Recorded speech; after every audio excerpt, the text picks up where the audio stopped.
అందరికీ hi and hello. అప్పుడప్పుడు నేను మీకు వేరే web series or movie stories చెప్పేవాడిని. అయితే ఈ వీడియో త్రూ నేను అక్కడ ఇక్కడ తస్కరించి రాసిన స్టోరీని మీతో షేర్ చేసుకోబోతున్నా. అయితే ప్రస్తుతానికి ఈ స్టోరీని సగం వరకే రాసుకున్నా. ఫస్ట్ హాఫ్ వరకు అయిందనుకోండి.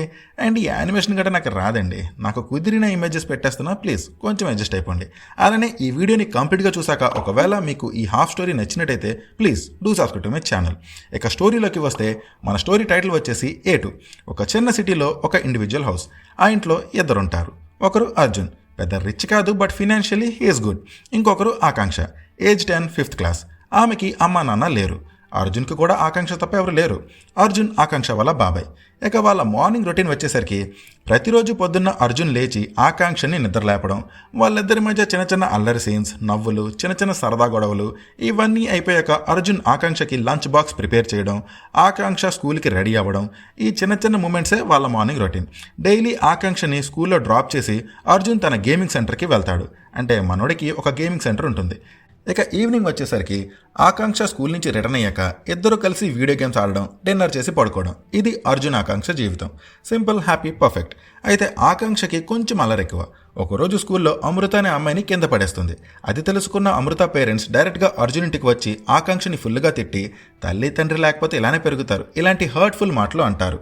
ఈ మాటలు విన్న అర్జున్ కోపంతో వాళ్ళతో గొడవపడి వాళ్ళని అక్కడి నుంచి పంపేస్తాడు. ఆ మాటలకి ఆకాంక్ష ఎమోషనల్లీ ఏడుస్తుంది. అర్జున్ కూడా కొంచెం ఎమోషనల్ అవుతాడు.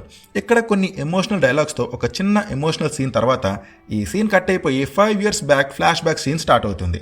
ఒక బస్ యాక్సిడెంట్ షాట్తో ఫ్లాష్ బ్యాక్ స్టార్ట్ అవుతుంది. ఆ యాక్సిడెంట్ వల్ల అదే బస్సులో ఉన్న అర్జున్ ఫ్యామిలీకి చెందిన 24 members చనిపోగా ఇద్దరికి తీవ్ర గాయాలవుతాయి.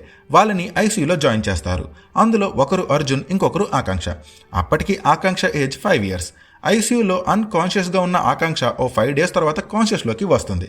తనకి ఏమీ అర్థం కాదు. ఆమె ఎక్కడుంది, ఎలా ఇక్కడికి వచ్చింది, ఇవేమీ ఆమెకే అర్థం కావు. ఆమె తన పేరెంట్స్ కోసం వెతుకుతూ ఉంటుంది. ఇంతలో అప్పటికే కొంచెం రికవర్ అయిన అర్జున్ అక్కడికి చేరుకొని ఆకాంక్షకి కరెంట్ సిచ్యువేషన్ గురించి ఎక్స్ప్లెయిన్ చేస్తాడు. కొన్ని ఎమోషనల్ డైలాగ్స్, ఒక హగ్ అండ్ రియలైజేషన్తో ఫ్లాష్ బ్యాక్ ఎండ్ అయిపోతుంది. ఆకాంక్షకి ఫుట్బాల్ అంటే చాలా ఇష్టం. ఆమె వాళ్ళ స్కూల్ ఫుట్బాల్ టీంలో జాయిన్ అవుదాం అనుకుంటుంది. బట్ ఫుట్బాల్ గేమ్లో ఎక్కడ ఆమెకి దెబ్బలు తగిలేస్తాయని అర్జున్ వద్దు అంటాడు. అప్పుడు వాళ్ళ మధ్య చిన్న గొడవ జరుగుతుంది అండ్ ఆకాంక్ష అలిగి పడుకుంటుంది. నెక్స్ట్ డే స్కూల్ వాళ్ళు 6 days స్పోర్ట్స్ ట్రిప్ ప్లాన్ చేస్తారు. ఆకాంక్ష స్టిల్ అర్జున్తో మాట్లాడకుండా సైలెంట్గా రెడీ అయిపోతుంది. అర్జున్ ఎంత పిలిచినా పలకదు. బస్సు అక్కడి నుంచి వెళ్ళిపోయే ముందు ఆకాంక్ష అర్జున్ని పిలిచి బాయ్ అని చెప్తుంది. అప్పుడు అర్జున్, నువ్వు నీ ట్రిప్ బాగా ఎంజాయ్ చేయి, నువ్వు తిరిగి వచ్చాక నీకు ఒక సర్ప్రైజ్ గిఫ్ట్ ఉంటుంది అని చెప్పి బాయ్ చెప్తాడు. తర్వాత అర్జున్ గేమింగ్ సెంటర్కి చేరుకొని ఆకాంక్షని సర్ప్రైజ్ చేద్దామని ఒక మంచి ఫుట్బాల్ని ఆర్డర్ చేస్తాడు. అప్పుడు ఒక కస్టమర్ ఇన్స్టా రీల్స్ చూస్తుంటే ఒక రీల్లో సమ్ ఎక్స్ ప్లేస్ దగ్గర ఒక ఫైర్ యాక్సిడెంట్ అయి 2 బస్సులు కంప్లీట్గా కాలిపోయాయని, ఆ బస్సెస్లో పిల్లలతో వెళ్తున్న సమ్ ఎక్స్ స్కూల్ బస్ కూడా ఉందని, ఆ 2 బస్సెస్లో ఫైర్ చాలా తీవ్రంగా అంటుకోవడంతో ఆ 2 బస్సుల్లో ఉన్న వాళ్ళందరూ చనిపోయారని ఉంటుంది. అది విన్న అర్జున్ వెంటనే ఫోన్ లాక్కొని చూస్తాడు. ఆ బస్సెస్లో ఒకటి ఆకాంక్ష స్కూల్ బస్సే అని కన్ఫర్మ్ చేసుకుంటాడు. వెంటనే అర్జున్ తన బైక్ స్టార్ట్ చేసి చాలా ఎమోషనల్ అవుతూ లొకేషన్కి చేరుకుంటాడు. కానీ అర్జున్ చేరుకునేసరికి అక్కడంతా అయిపోతుంది. పోలీస్ వాళ్ళ రిపోర్ట్ ప్రకారం 2 బస్సెస్లో డ్రైవర్ అండ్ హెల్పర్తో కలిపి మొత్తం 72 మంది చనిపోతారు. బూడి తప్ప ఇంకేం మిగలదు అక్కడ. అర్జున్ ఫుల్గా ఎమోషనల్గా బర్స్ట్ అయిపోతాడు. జరగాల్సిన కార్యక్రమాలు జరిపి ఆకాంక్షని గుర్తు చేసుకుంటూ ఉంటాడు. సర్ప్రైజ్ కోసం తీసుకున్న ఫుట్బాల్ ఇప్పుడు ఒక మెమరీ అయిపోతుంది. ఇలా కొన్ని డేస్ గడిచాక ఒకరోజు అర్జున్ తన గేమింగ్ సెంటర్ నుంచి ఇంటికి వెళ్తున్న టైంలో అమృత వాళ్ళ నాన్న గోవర్ధన్ కంగారుగా వస్తూ అర్జున్ బైక్కి గుద్దేసుకుంటాడు. ఏమైందని అడిగే లోపే ఎవడో మాస్క్ వేసుకున్న ఒకడు అతన్ని తరుముతూ రావడంతో గోవర్ధన్ అక్కడి నుంచి పారిపోతాడు.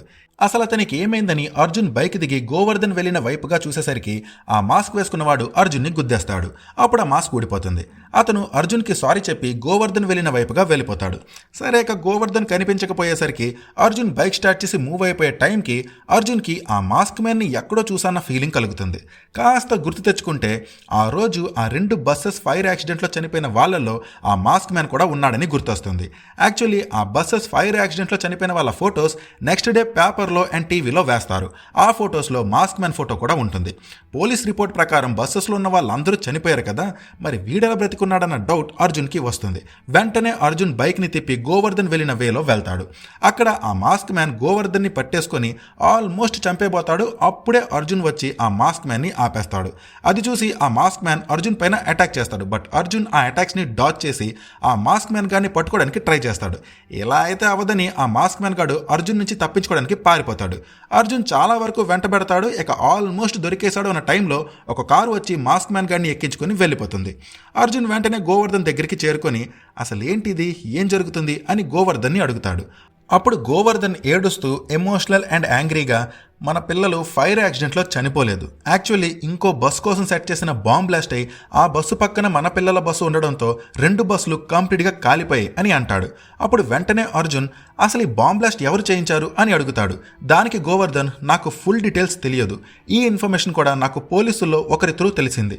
నాకు చెప్పిన పోలీస్ని ఆల్రెడీ ఆ మాస్క్ మ్యాన్ గాడు చంపేశాడు, తర్వాత నా వెంట పడ్డాడు అని అంటాడు.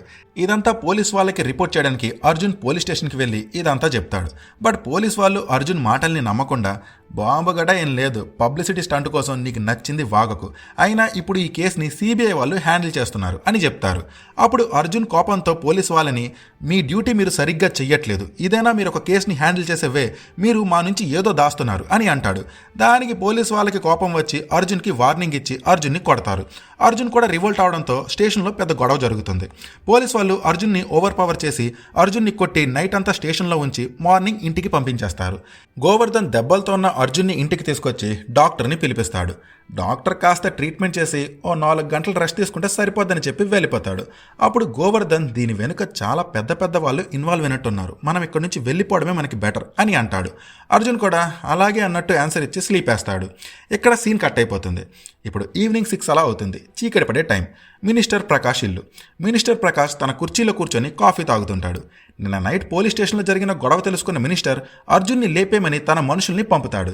ఇక్కడ రివీల్ అయ్యేది ఏంటి అంటే ఆ బాంబ్ బ్లాస్ట్ వెనుకున్న వాళ్ళలో మినిస్టర్ ప్రకాష్ కూడా ఒకడని. ఇప్పుడు మినిస్టర్ రూమ్ డోర్ ఓపెన్ అవుతుంది అండ్ ఈ బాంబ్ బ్లాస్ట్ కేసుని హ్యాండిల్ చేస్తున్న సిబిఐ ఆఫీసర్ లోపలికి వస్తాడు. అప్పుడు ఆ మినిస్టర్ ఏంటి CBI bomb blast case investigation కోసం వచ్చారా అని అంటాడు. అప్పుడు ఆ సిబిఐ ఆఫీసర్ చిన్న నవ్వు నవ్వి యాక్చువల్లీ దానికోసమే రావాలనుకున్నాం సార్, కానీ నిన్న పోలీస్ స్టేషన్లో జరిగింది తెలిసాక వేరే పని మీద రావాల్సి వచ్చింది అని అంటాడు. అప్పుడు ఆ మినిస్టర్ ఓ అదా, దానికోసమే మా మనుషుల్ని ఆల్రెడీ వాడి దగ్గరికి పంపా అని అంటాడు. ఇక్కడ ప్యారలల్గా మినిస్టర్ మనుషులు ఒక బ్లాక్ ఎస్యూవీలో అర్జున్ ఇంటికి రావడం అండ్ ఆ ఇంటిని బ్రేక్ చేయడానికి ట్రై చేయడం, కాసేపటి తర్వాత బ్రేక్ చేసి ఇంట్లోకి వెళ్ళి అర్జున్ని వెతకడం చూస్తాం. Cut back to minister house. Previous సీన్లో మినిస్టర్ అన్న మాటకి ఆన్సర్గా ఆ ఆఫీసర్ వాడు మీకు దొరకడు అని అంటాడు. వెంటనే సీన్ కట్ అయి అర్జున్ దగ్గరికి షిఫ్ట్ అవుతుంది. కొంచెం రికవర్ అయిన అర్జున్ తన బైక్ మీద తన గేమింగ్ సెంటర్కి చేరుకొని అందులోకి ఎంటర్ అయి డోర్ని లాక్ చేస్తాడు. అప్పుడు అర్జున్ ఒక సీక్రెట్ బటన్ని ప్రెస్ చేయగానే ఒక వాల్ స్లైడ్ అయి హిడెన్ రూమ్ ఓపెన్ అవుతుంది. Cut back to minister house. Minister CBI ఆఫీసర్తో నీకు వాడు ముందే తెలుసా, ఇంతకీ ఎవడాడు అని అడుగుతాడు. అప్పుడు ఆ officer he is the one who haunts in shadows అని చెప్తాడు. అప్పుడు సీన్ అర్జున్ దగ్గరికి షిఫ్ట్ అవుతుంది. ఒక స్టైలిష్ షాడో షాట్తో ఆ హిడెన్ రూమ్లోకి అర్జున్ ఎంటర్ అవుతాడు. ఆ రూమ్లో చాలా గన్స్ ఉంటాయి. అర్జున్ స్టైల్గా ఒక హ్యాండ్ గన్ని పిక్ చేసి రీలోడ్ చేసి పెట్టుకుంటాడు. ఆ తర్వాత తన పాత బ్లేజర్ ఒకటి వేసుకొని అక్కడి నుంచి తన ఇంటికి స్టార్ట్ అయిపోతాడు. Cut back to minister house. అప్పుడు ఆ మినిస్టర్ ఇలాంటి వాళ్ళని చాలా మందిని చూసాం అని అంటాడు.